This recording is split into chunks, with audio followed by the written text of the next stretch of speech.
What's going on, good people? I want to touch on something this morning because I generally stand down and don't do too much. Um, I don't do too much commentary on racial relationships because it's always such a touchy subject, and quite frankly, too many people look for reasons to argue the point and talk about the problem as opposed to talking about solutions. And I just don't have time to do the debates over the internet, over social media.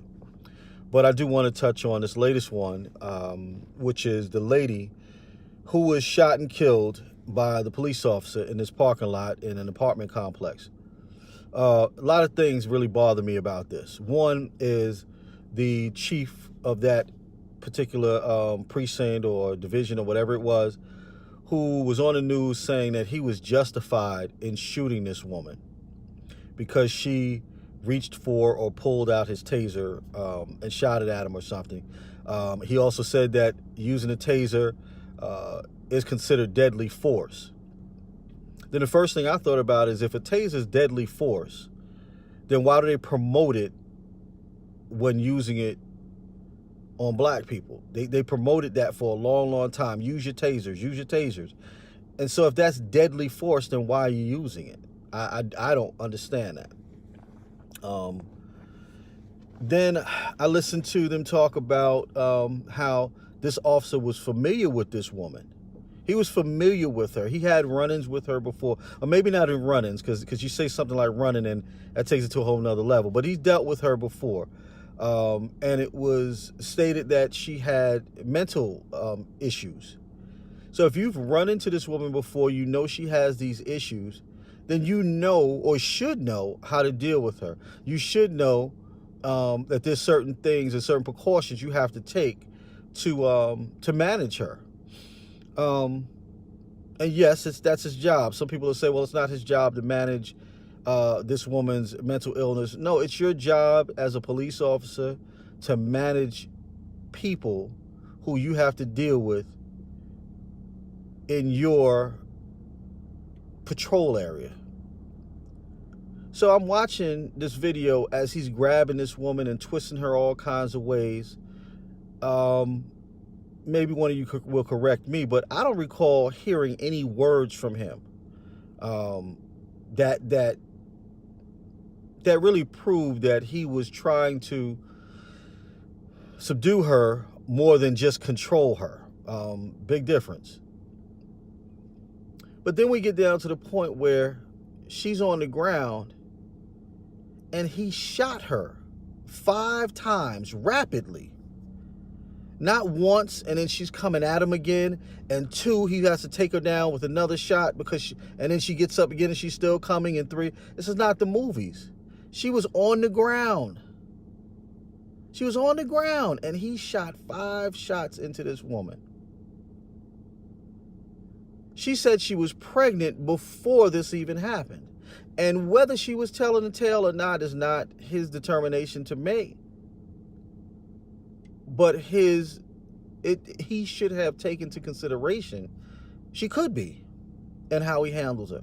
I remember growing up, it was always told to us that if there is a female in a situation, that the male officer is supposed to call for a female to handle her. But we've gotten away from that. That doesn't happen anymore. It doesn't happen anymore when it comes to black women. You see these videos and you see white women being arrested, and 9 times out of 10, I've seen female officers present. Call it coincidence. I don't know. But I call it a setup.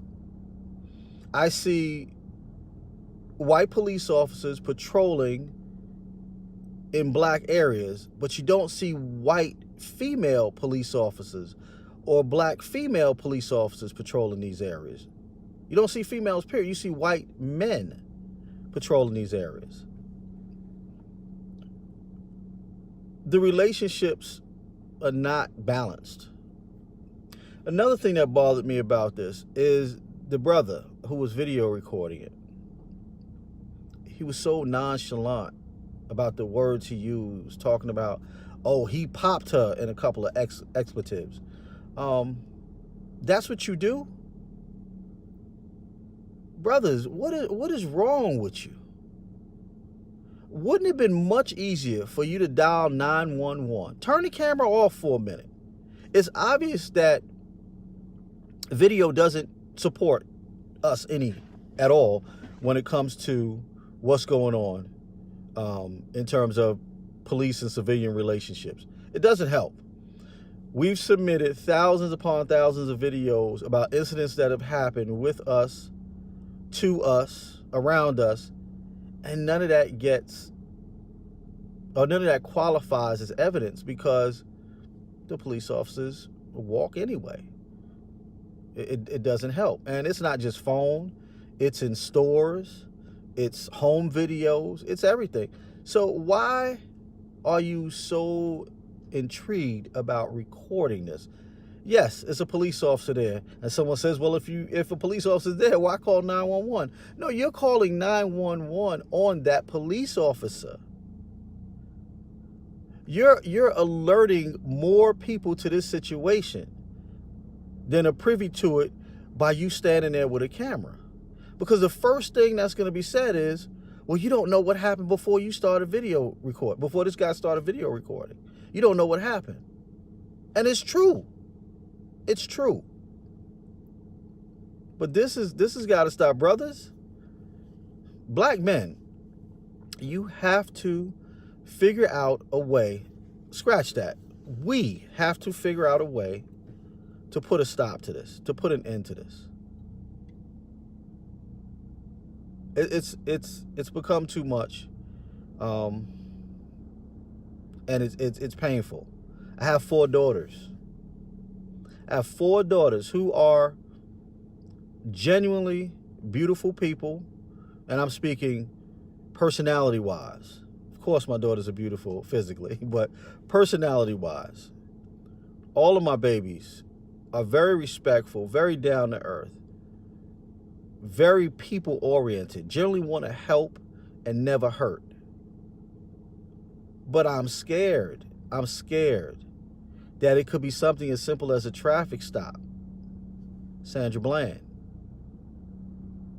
And look what happens.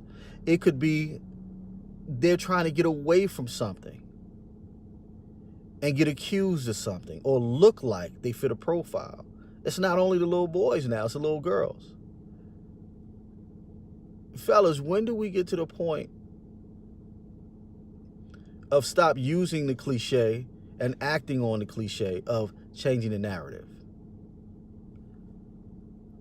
I don't know what to say anymore because I think there's no more room for talking.